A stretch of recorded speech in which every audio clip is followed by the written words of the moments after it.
What happens in the single moment your life on earth ends?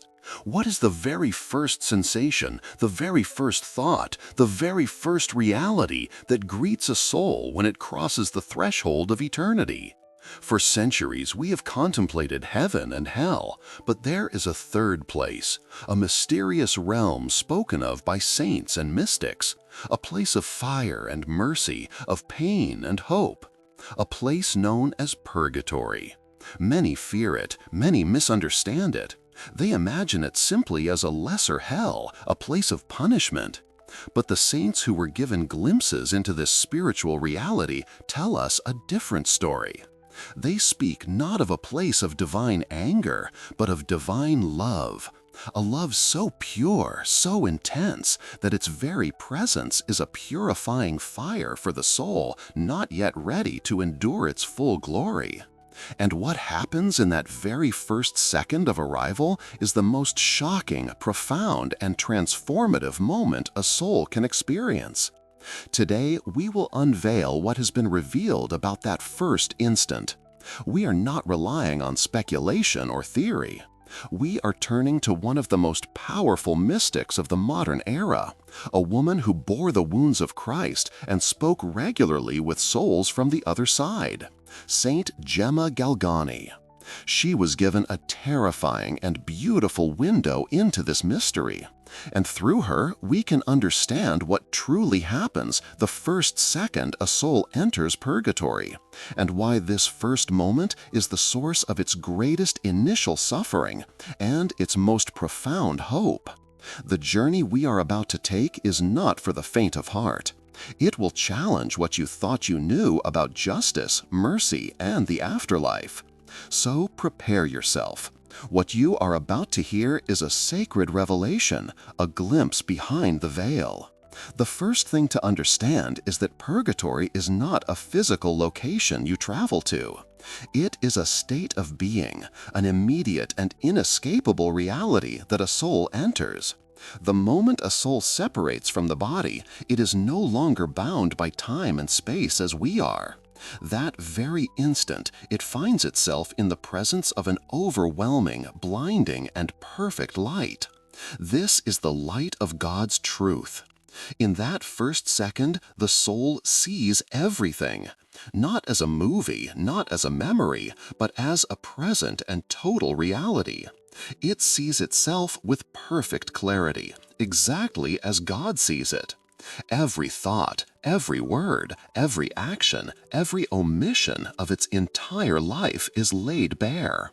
Every hidden motive, every secret pride, every moment of selfishness is illuminated by this divine light. There are no more excuses, no more justifications, no more self-deception. Imagine living your entire life thinking a room is clean, only to have someone switch on a light 1,000,000 times brighter than the sun. Suddenly, you see every single speck of dust, every stain, every imperfection you never knew was there. This is what happens to the soul. It sees the breathtaking beauty of God's plan for it, the perfect saint it was created to be. And in the same instant, it sees how far it fell short. Saint Gemma was told by souls that this initial shock is an agony beyond any earthly description. It's not a pain inflicted by God as a punishment. It is the pain of the soul itself. The soul, now understanding perfect love and perfect holiness, looks upon its own stains and feels an intense, burning shame and sorrow. It sees the infinite love of God waiting for it, and it understands, with a clarity it never had on earth, that it is not yet pure enough to enter into that perfect union. This is the first fire of purgatory. Before any other purification begins, this moment of absolute truth is a torment of love. The soul yearns with every fiber of its being to rush into the arms of its Creator, but its own unpurified state holds it back. It knows it cannot bring its imperfections into the pristine holiness of heaven. And so, in that first second, the soul makes a choice. It doesn't just accept purgatory, it desires it. It willingly plunges into the purifying fires because the pain of purification is less than the pain of being separated from the God it now sees and loves so perfectly. This is the great paradox and the great mercy of purgatory. The fear of it comes from our earthly attachment to comfort and our fear of facing our own truth. But for the soul in that first second, the greatest fear is not the purifying pain. It is the thought of remaining separated from the source of all love for even a moment longer than necessary. The soul understands that this place of suffering is actually the ultimate act of God's mercy, a gateway to eternal joy that it is not yet ready for. But what happens after that initial, overwhelming second of self-realization? What is the very first experience a soul undergoes in this realm of purification, now that it has seen itself and chosen its path of cleansing? Saint Gemma revealed that the first and most intense suffering is not from a general fire, but from something far more personal and heartbreaking, something that involves the one being who was with us every moment of our lives on earth, our guardian angel. Yes, your guardian angel. The celestial being assigned to you by God at the moment of your conception, the silent companion who walked with you through every trial, every joy, every temptation of your earthly life, the one whose whispers you so often mistook for your own conscience, whose protective wing you were completely unaware of. In that first moment after the initial shock of self-revelation, the soul comes face to face with this magnificent being in all its unveiled glory. And this encounter is a source of both immense comfort and excruciating pain. For the first time, the soul sees its guardian angel not as an abstract concept, but as a brilliant, powerful, and loving reality. It sees the angel's unwavering devotion, the countless times it was saved from physical or spiritual harm without ever knowing it, the profound and personal love the angel held for it every second of its existence. A wave of gratitude washes over the soul. It finally sees its truest friend. But then, as the light of truth continues to illuminate everything, the soul is shown its life again, this time through the angel's eyes. It experiences with agonizing clarity every moment it grieved its holy companion, every time the angel offered a moment of grace and the soul turned away, every time the angel whispered a warning against sin and the soul plunged forward anyway. It feels the angel's sorrow, not as a judgment, but as the pure sadness of a loving friend who watched their charge willingly choose what would harm them. This, the souls told Saint Gemma, is a unique and terrible suffering. It is the pain of having hurt your most perfect and loyal friend. You see the love, and you see how you rejected it or took it for granted. You see the efforts made on your behalf, and you see how you squandered them. This isn't God punishing you. This is the natural consequence of seeing the truth of love and your response to it. The soul is consumed by a desire to make amends, to somehow comfort the very angel who was meant to comfort it. Then comes the second part of this angelic encounter, the separation. The guardian angel, a being of pure heavenly light, cannot enter the state of purification with the soul. Its nature is of heaven, the soul's state is of purgation. So, after this initial heartbreaking encounter, the angel must withdraw. It doesn't abandon the soul, far from it. The angel remains present, praying ceaselessly, offering encouragement from the shores of heaven. But it cannot walk through the cleansing fire with its charge. Imagine being lost in a terrifying darkness, finally finding your most trusted guide, and then having to watch them stand on the other side of a wall of fire, unable to reach you, even as they call out your name. The soul, which now yearns for the comfort of its angel more than anything, must face its purification alone. This sense of isolation, this separation from its only known companion in the afterlife, is one of the first and most profound pains. The soul is left with the perfect memory of its angel's love and the burning reality of its own need for cleansing. This experience solidifies the soul's resolve. It understands that this temporary, painful separation is necessary. It must become pure to be reunited not only with God, but also with this glorious celestial friend in the eternal light of heaven. The memory of the angel's face, both its love and its sorrow, becomes a powerful motivator for the soul to endure whatever is to come. But if this initial pain is so relational, so personal, stemming from the light of truth and the encounter with one's guardian angel, what about the famous fires of purgatory? Is it a real, literal fire that burns? And what exactly does it burn away? The answer, as revealed to mystics like Saint Gemma, is far more specific and terrifying than you might imagine. It is not a fire that simply burns indiscriminately. It is a fire with a memory. A fire with a memory. This is perhaps one of the most chilling and profound revelations about purgatory. The purifying fire is not a uniform, monolithic inferno that burns all souls in the same way. It is a deeply personal, intelligent, and specific spiritual reality. The fire that a soul experiences is intimately connected to the unpurified attachments and the specific sins of its life on earth. It is a fire that remembers. Saint Gemma Galgani, in her mystical experiences, saw this with terrifying clarity. A soul who had been consumed by vanity and pride on earth, obsessed with its appearance and the opinions of others, would feel a fire that strips away all illusion, forcing it to see its own nothingness without God. This fire burns away the layers of self-deception, a painful but necessary spiritual surgery to reveal the humble truth of the soul underneath. It is the very fire of God's truth, and where that truth meets a lie within the soul, it burns. Consider a soul who lived a life of gossip and slander, whose words were sharp and destructive. The souls in purgatory revealed that such a person might experience a purifying torment centered on the tongue, a burning thirst that can never be quenched, feeling the echo of the pain their words caused others. The fire remembers the sin and applies the perfect purifying remedy. It is not an eye for an eye in a vengeful sense, but a divine cauterization.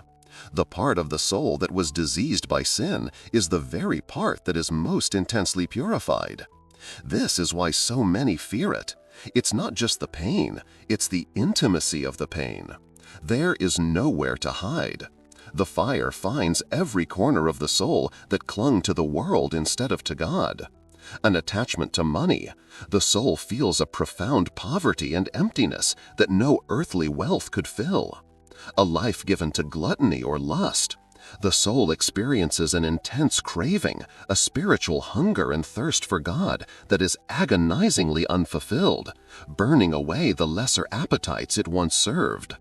The saints describe two primary sufferings in purgatory. The first and greatest is the pain of loss, the temporary separation from God, whom the soul now sees and loves with a perfect, all-consuming love. We have already seen a shadow of this in the soul's separation from its guardian angel. But the second is this pain of sense, this purifying fire, and the two are connected. The fire is fueled by the soul's own love for God. The more it loves Him, the more it yearns for Him, and the more painful the awareness of its own impurity becomes. This love, encountering the stains of sin, is what creates the burning. It is a fire of love, a paradoxical, agonizing, beautiful fire of love. It is God's love, so pure and so holy that when it touches a soul still attached to sin, the friction is a purifying blaze. The soul, in its perfect self-knowledge, welcomes this fire. It knows that every searing moment is burning away a stain, healing a wound, and bringing it one step closer to the eternal embrace it so desperately craves. It doesn't fight the fire, it endures it, because it understands the fire is its only path to freedom. The souls that spoke to Saint Gemma were not complaining, they were pleading. They understood the justice and mercy of their state. They were not asking to escape the fire, but for something that could intensify its purifying effects and shorten their time. They knew their purification was necessary. But if this fire is so personal, so relentless, and so tied to a soul's past life, is there any reprieve? Is there any moment of relief or comfort to be found in this sea of loving fire? And what power do we, the living on earth, have to affect what they are going through? The answer is more direct and powerful than most people believe.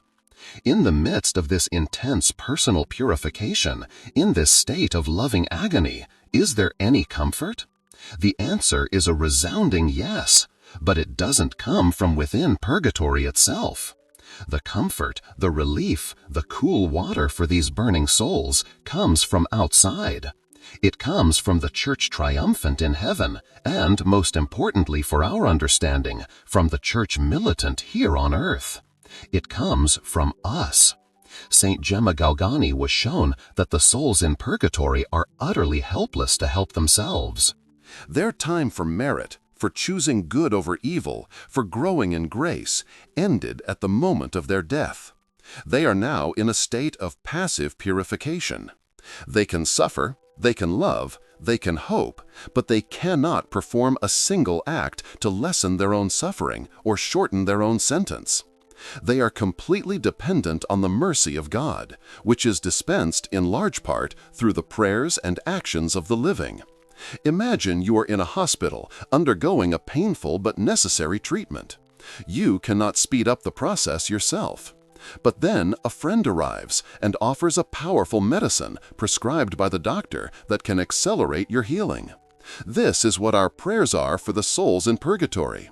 They are a direct intervention, a spiritual medicine that brings immediate relief and hastens their journey to heaven. Saint Gemma often spoke of seeing souls in purgatory appear to her, not as terrifying ghosts, but as beings in deep distress, pleading for her prayers. They didn't ask for pity. They asked for the powerful currency of the spiritual life, prayer, sacrifice, and most of all, the Holy Mass. They knew, with a clarity we on earth lack, the immense value of a single Mass offered for their intention. They described it as a torrent of divine grace, a wave of Christ's own merits washing over them, extinguishing the flames and healing their spiritual wounds. This is a truth that should shake us to our core. We, here in our daily lives, hold the keys to bring relief to those suffering in purgatory. A simple prayer, a small sacrifice offered with love, an act of charity, or attending Mass for the holy souls is not just a kind thought. It is a tangible act with immediate spiritual consequences. The mystics tell us that the moment a prayer is offered for them, the souls feel a wave of relief, a cooling of the flames, and a profound sense of gratitude and love for their unknown benefactor on earth. They see us, not in a physical sense, but they are made aware of those who pray for them. An unbreakable bond of charity is formed between the soul in purgatory and the person on earth who aids them. And this is not a one-way street. These souls, while unable to merit for themselves, can and do pray for their benefactors. Their prayers, coming from a state of perfect humility and love for God, are incredibly powerful. To pray for the souls in purgatory is to gain an army of future saints as your personal intercessors in heaven. But what is the single most powerful act we can perform for them? While all prayer is good, the souls repeatedly emphasize to Saint Gemma and other mystics that nothing compares to the infinite value of the Holy Mass. Because in the Mass, it is not our feeble prayer being offered, but the perfect prayer of Jesus Christ Himself. His sacrifice on Calvary is made present on the altar, and its infinite merits are applied to the souls for whom the Mass is offered. It is the ultimate spiritual balm, the most potent relief, the direct application of the price of our salvation to their suffering. So, while the soul endures its personal fire, its experience is not one of static, unchanging torment. It is a dynamic state, influenced directly by the love and charity of the faithful on earth. Their suffering can be intensified by our neglect and forgetfulness, or it can be soothed and shortened by our prayers.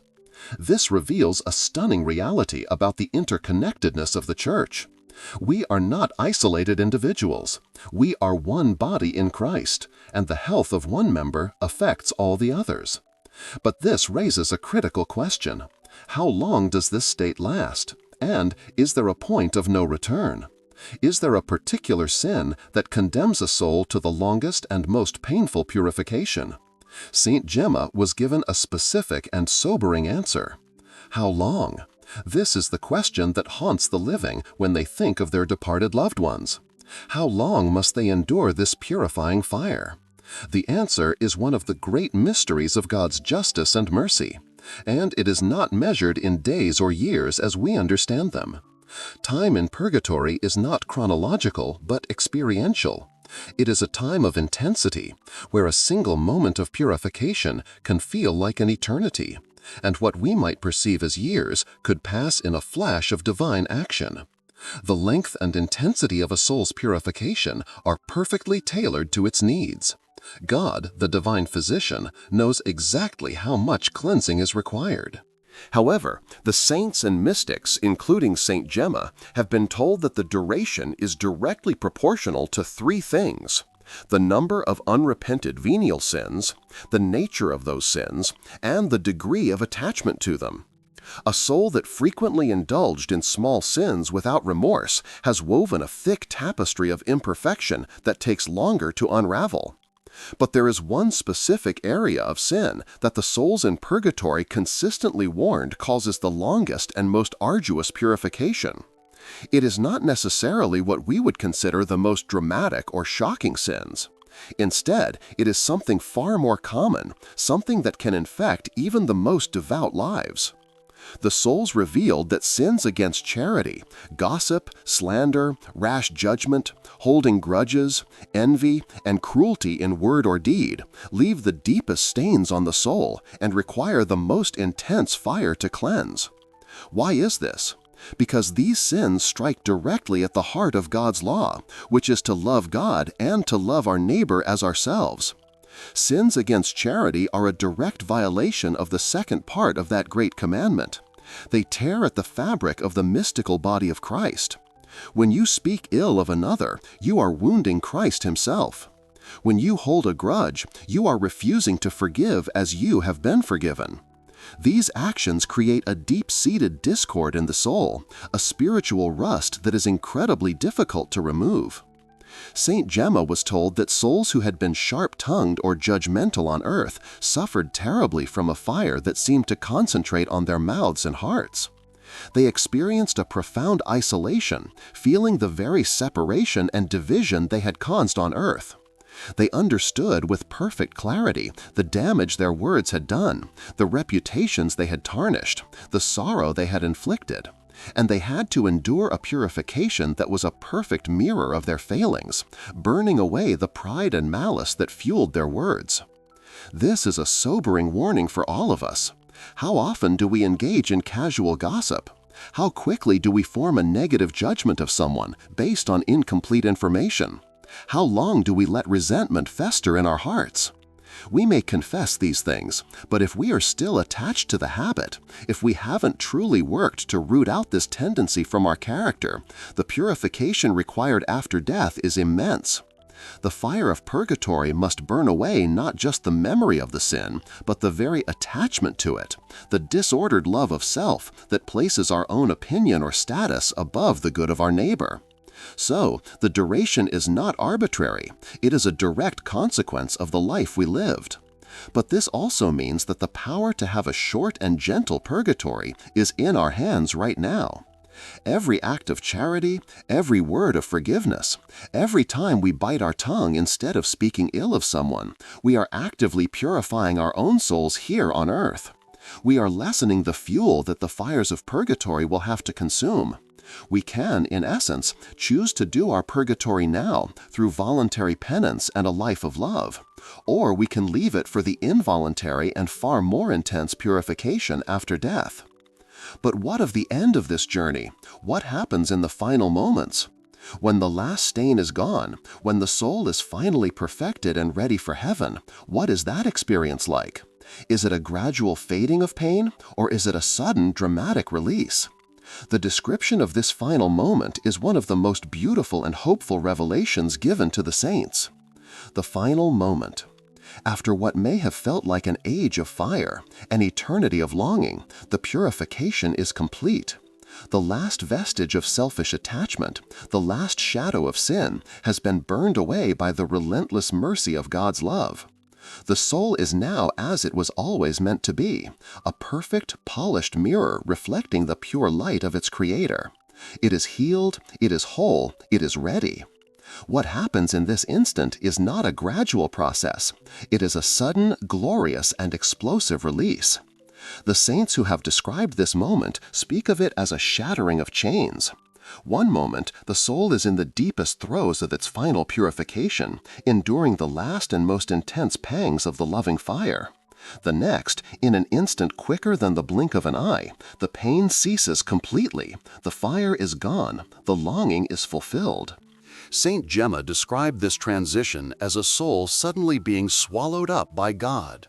The separation, which was the source of the soul's greatest suffering, is annihilated. There is no longer any barrier, no stain, no imperfection holding it back. The soul, now a being of pure love and light, shoots towards heaven with a speed and an eagerness that is impossible to describe. It is not just drawn to God, it plunges into Him like a drop of water returning to the ocean. In that moment of release, the soul is met by a magnificent procession. The Blessed Virgin Mary, Queen of all saints and Mother of Mercy, is often the first to greet the newly perfected soul. Her presence is a wave of maternal comfort and joy that washes away the memory of all suffering. Then comes the soul's guardian angel, no longer separated by a wall of fire, but now a radiant companion, ready to escort its charge home. The reunion is one of inexpressible joy, the perfect fulfillment of a friendship that began at conception. All the saints the soul had a devotion to on earth, its patron saints, and any family or friends who have already reached heaven, are there to welcome it. It is a homecoming unlike any other, a celebration of a victory won through the suffering of purgatory and the merits of Christ. The soul, which felt so isolated in its purification, now realizes it was never truly alone. It was surrounded by a cloud of witnesses, all praying and waiting for this very moment. And then it sees Him. The soul is brought before the beatific vision. It sees God face to face. All the longing, all the yearning that fueled the fires of purgatory is now satisfied in an infinite and eternal instant. The soul is immersed in the very love it sought. It understands everything. It sees the beauty and perfection of God's plan, the mercy in its suffering, the wisdom in its trials. There is no more confusion, no more sorrow, only a state of perfect, unending ecstasy and love. This is the ultimate purpose of purgatory. It is not a cosmic penalty box. It is the final preparation for a wedding feast. It is the anteroom of heaven, where the soul washes its garments in the fire of love so it can enter the banquet hall spotless and pure. The fear we have of purgatory is an earthly fear, a fear of pain and of facing our own truth. But from the perspective of the soul that has passed through it, it is seen as the greatest and final gift of mercy before entering eternal glory. Understanding this journey, from the first shocking second of self-revelation to the final glorious release, changes everything. It changes how we view sin, how we view suffering, and how we view death. It transforms our understanding of our connection to the saints and the souls who have gone before us. It gives us a profound sense of urgency and hope. The power to help these souls and to purify our own is in our hands right now, in this very moment. But what is the single most important lesson Saint Gemma Galgani and all the mystics want us to take away from these revelations? What is the one thing we must do, starting today, to prepare for our own journey? The single most important lesson, the thread that ties all of these mystical revelations together, is profoundly simple. Your eternity is being decided right now. Purgatory is not a celestial gamble or a second chance. It is the unavoidable consequence of a life lived for something less than perfect love. The revelations given to Saint Gemma are not meant to paralyze us with fear, but to awaken us with a divine urgency. They are a call to action. The fear of purgatory is the fear of being unprepared. It is the fear of arriving at the moment of truth and realizing we spent our lives polishing stones instead of gathering gold. The saints understood this. They did not live in fear of the afterlife. They lived in a state of active preparation for it. They performed their purgatory here on earth, through prayer, sacrifice, and above all, through a radical commitment to charity. They chose to face the purifying fire of truth voluntarily in this life, so they would have less to be burned away in the next. This is the invitation being extended to you today. Not to live in dread, but to live with purpose. To see every moment as an opportunity to purify your soul, to heal relationships, to forgive debts, and to grow in love. Every small act of kindness, every prayer for another, every moment of patience when you wish to be angry, is a spark of the purifying fire being applied now in your own hands, under the gentle guidance of grace, not in the agonizing helplessness of the next life. The journey through purgatory is a journey of love, and it is a journey that can begin today. Turning signs into action, your practical guide. Here is how you can begin to apply these sacred revelations to your life, starting right now. This is your guide to doing your purgatory on earth. In the next 24 hours, first, perform an act of remembrance. Before you go to sleep tonight, find a quiet moment and say this simple prayer from the heart. Eternal rest grant unto them, O Lord, and let perpetual light shine upon them. May the souls of the faithful departed, through the mercy of God, rest in peace. Amen. Consciously offer this for a specific family member, friend, or for the most forgotten soul in purgatory. You will bring them immediate relief. Second, practice the sacrifice of the tongue. For the rest of today, make a conscious decision to refrain from one single act of uncharity. It could be holding back a piece of gossip, refusing to complain about someone, or silencing a harsh or judgmental thought before it becomes a word. This small act is a powerful way to begin purifying the habit that causes so much suffering later. In the next 7 days, first, offer the ultimate gift. Look at your local church's schedule and attend one Mass this week with the specific intention of offering it for the holy souls in purgatory. When the priest offers the Eucharist, consciously unite your heart with that sacrifice and ask God to apply its infinite merits to the souls most in need. This is the most powerful thing you can do for them. Second, perform an act of active forgiveness. Identify one person in your life towards whom you hold a grudge or resentment. You do not need to speak to them. Simply go to a quiet place, picture them in your mind, and say out loud, "In the name of Jesus Christ, I forgive you completely. I release you from any debt you owe me, and I ask God to bless you." This act begins to dissolve the spiritual rust of bitterness in your own soul. In the next 30 days, first, seek the sacrament of purification. Make a plan to go to confession within the next month. Before you go, spend time examining your conscience specifically on sins against charity. Be honest about your habits of gossip, judgment, or anger. Receiving sacramental absolution is the most direct way to cleanse your soul and do your purgatory here and now with grace and mercy. Second, establish a habit of mercy. Choose one small, consistent act of charity to perform for the next 30 days. It could be setting aside $1 a day for the poor, making one phone call a week to a lonely relative, or saying a daily prayer for someone you dislike. This builds the spiritual muscle of love and detaches your heart from the selfishness that requires purification. The gates of heaven are unlocked with the key of love, a key that is forged not in the fires of the next life, but in the choices of this one. Subscribe to the channel so you don't miss the next revelations. Comment what you thought of this video and what city you are watching from. Share this with someone who needs to hear this message.